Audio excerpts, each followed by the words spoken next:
আজকে দেখাবো খুব সহজেই বেলের বীজ থেকে গাছ রোপণ করা। আমার কাছে এই 4টি বেলের বীজ আছে, যা খুব সহজেই গাছ তৈরি করে দেখাবো। চলুন দেখা যাক। গাছ তৈরি করার জন্য নিয়েছি নিমের খোল, পারলাইট, কোকোপিট এবং কিচেন কম্পোস্ট, এবং আমি বীজ বসাবো এই ছোট্ট কাপটিতে। তো মিক্স করে নিই প্রথমে।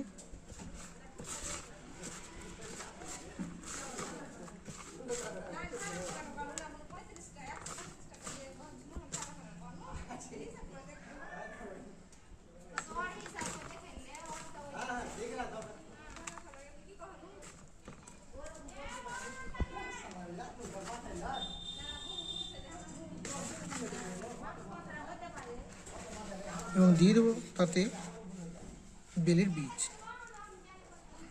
বেলের বীজ খুব ভেতরে দেবো না, খুব অল্প উপরে রাখবো।